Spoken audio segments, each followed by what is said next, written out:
Hello everyone, John Sugar 12 back here again with another video, and today I'm doing once again another top 5.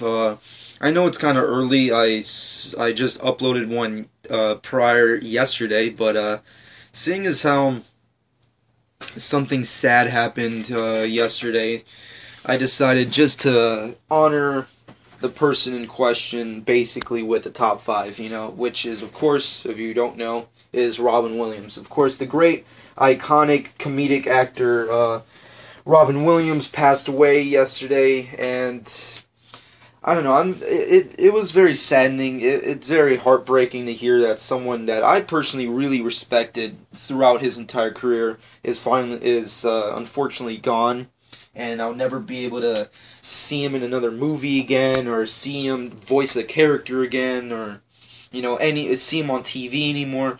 It's kind of, or see any type of Broadway stages, or, like comedy stand-up acts. I'll never be able to see that again.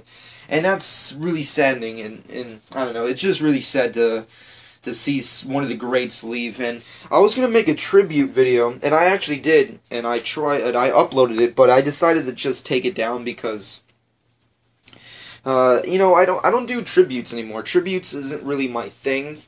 It's a retired segment on my channel, so it kind of defeated the purpose of uploading it. But so I decided just to, just do a top 5, a really, really early top 5, because top 5s has kind of basically replaced tributes at this point. So because most of my top 5s are tributed to whatever's happening in daily lives in the business. Like whether or not a movie comes out, or someone's being tributed, or someone passed away. So I'm just gonna tribute this top 5 in respects to Robin Williams, and I'm gonna do today is my top 5 Robin Williams movies. Now, before anybody gets started on the debating here, I'm specifically only choosing Robin Williams movies that I personally like and I personally grew up with as a kid, because I'm not gonna pick like the ones that he got like Oscars for, or like like extremely super recognition for his superior acting. I'm not gonna pick those because those type of movies, even though I do like them and I like his performances, I didn't grow up with those type of movies. And personally, when I think of Robin Williams, I think of his comedies, his family, his kid-friendly type comedies. That's what I see Robin Williams as. I see him as the serious, iconic actor, but I also always will see him as the comedic man. So I'm just gonna pick my personal list. So of course it's subjective. Give me your personal list of top 5 Robin Williams movies. So let's just get right down to it. Coming up at number 5 is Hook. Yes, Hook. I know this movie is kind of debated as to whether or not it's amazing or a hunk of shit. It was directed by Steven Spielberg, and of course I like to consider it as like the definitive Peter Pan movie, other than the animated Disney one. It's kind of that, because it just like various other characters like Peter Pan and like the Neverland and like stuff like that. It's been done to death. Like so many people have attempted to do it. I mean, like hell, even on TV they still attempt to do the shit. But I don't know. I always felt that Steven Spielberg's portrayal of Peter Pan and the way he was presented as Robin Williams in Hook, and the whole dynamic of that storyline, I think really stands alone as its own type of thing. And even though critics didn't really like it at the time, and even though, like, if that movie was made today, it would have been completely different. I mean, even Spielberg talked about it before, where he said basically, like it's a half and half thing. Like, most of it I'm proud of, but the other parts I'm less proud of. And if we made that movie today, like, it would have been a lot more easier and a lot more extravagant, because we could have just had the actors be in a CG, platform. So, and I understand where he's coming from. Like, Hook is definitely ahead of its time. It should have came out in today's standards, but I grew up with that movie. I grew up with that, that scenario. That, I don't know, it just, when I think of Robin Williams, I always think of that type of movie. It's always stood out as, like, one of my favorite movies by him that really spoke to me as a kid. And plus, I don't know, I always wanted to be a Lost Boy. That was always like the coolest thing, just to be like a group of, like, this gang of kids who were just living in God knows where the hell, and just like having wild adventures and flying around with fake swords and shit. I don't know, that just feels like a good childhood right off the bat. So I don't know, that's just personally me. But anyways, moving on with that, going to number 4, I give it up to Aladdin. I don't know why, but God, I don't know. It's just that movie.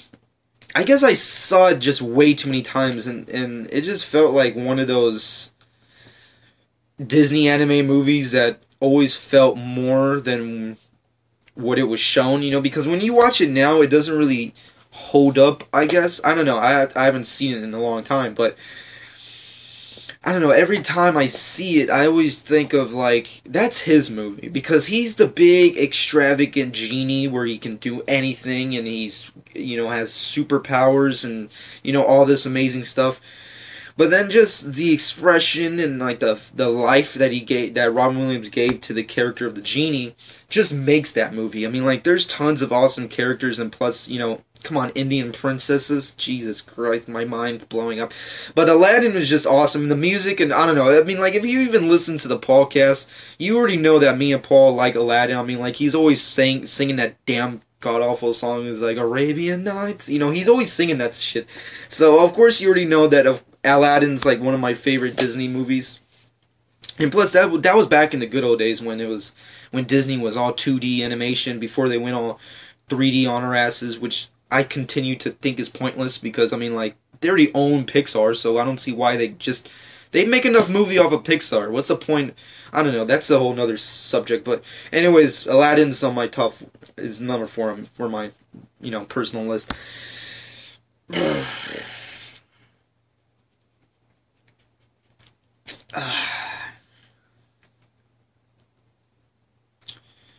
Number 3 has to go to Flubber. Flubber is one of those movies that it's kind of a guilty pleasure at this point. I know it's not the greatest movie of all time, but I don't know, I just always liked that movie. I don't know why, I just always liked that movie, and it just feels like a good Robin Williams portrayal, because, you know, like, Robin Williams is good at working in a CG kind of world where he's able to do stuff that you can't normally do, like Jumanji. And you know what? Fuck it. I'm gonna tie. This is gonna be a tiebreaker. It has to be a tie between Flubber and Jumanji. I know that's kind of fucked up. Like, really, a tie at number 3? What the hell does it matter with you? You know what? Jumanji has to be on that list too, because they're both basically the same. They both came out in an era where Robin Williams was. This is like pre-CG, where CG didn't become as great as it was yet. Like, it was still there. You know, you had your James Camerons and your Steven Spielbergs putting CG in the front hold, but this is back in the day when it still looked like shit. So Jumanji and Flubber are a tiebreaker for me. I don't know why. It's just, they always felt like the same movie, but I don't know. Jumanji is just one of those, they're just family-friendly movies. When I was a kid, those are the two biggest kid-friendly Robin Williams movies that I grew up with, especially Jumanji. Jumanji, I love that fucking movie. Every single time I see it, even today, it still holds up in my opinion. I love it. The CG is great, even at the time. I mean, like, those animals look like real animals, and I don't know, these sequences, all that crazy nonsense, all of it's great. I love all of that shit. Robin Williams kills it. But moving off of that, number 2 has to go to Good Will Hunting. I know I had to put like an artsy kind of fartsy picture in there somewhere, but you know what? Fuck it. Good Will Hunting, even though it's a non-comedic Robin Williams, and this is, you know, the kind of like the starter of Robin Williams being taken seriously as like less of a comedic actor and more of a serious actor, which he continuously did after that. It's a good fucking movie. It was really well done. Gus Van Sant obviously directed. It was all great. Ben Affleck and Matt Damon wrote it. Did an amazing job. Everybody won at like every single type of award that they could have with that movie, and it still holds up. I mean, I still like it. Every time it's on, I enjoy it. It's enjoyable. Matt Damon's awesome. Ben Affleck's awesome. Robin Williams is killing it. And, you know, personally, I love the fact that he played this guy who's like a tortured soul. He's like taking care of a kid who he's kind of like seeing like himself in a way, and he kind of dealing with the fact that he's also alone. And I don't know, I just like that whole dynamic that he has with Matt Damon's character in Good Will Hunting. It's just a real good, like, father-son kind of brother-brother relationship that they have going on, and that's really enjoyable. And I know that didn't reach number 1. It almost did, but I don't know. I know this is going to be, like, even more debatable, but you know what? Fuck it. I had to put it in number 1. But before I get to my number 1, I'm going to give some honorable mentions to all the great movies that he's obviously done, and just his work in all. Mork and Mindy, always awesome. Popeye, I know it's not really the greatest representation of Popeye, but I always liked him as, I don't know, that just works for some reason. I don't know why. Night at the Museum, Dead Poets Society, Good Morning Vietnam. That's also a really good movie. That I really personally enjoy. All his stand-up, I love the specific types of stand-ups that he used to do, like the like his Saturday Night Live stuff, and just all the various Disney type of stuff and animations, like Happy Feet and stuff.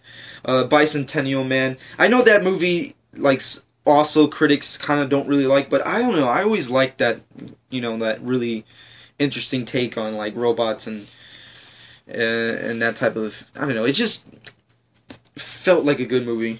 I always liked it. At least him in it. Everything else is like whatever, but him in it is just amazing. Jack, Coppola's film Jack. I know that's also critically acclaimed, not acclaimed. I don't know. It's just, I like it. It's just a good movie. And all his theater work, all his comedy, the Weapons of Self-Destruction. I mean, like, I don't even know how many times I've seen that with Paul. It's just hysterical every single time. And overall, all the stuff he's worked on, always awesome. I think one of the biggest letdowns, if I had to say, with his career is the fact that he never ended up on a Batman movie, which is sad because Robin Williams has always tried to get in a Batman movie ever since the days of the 80s and the 90s, where he's trying to get into that Batman franchise, and he never did.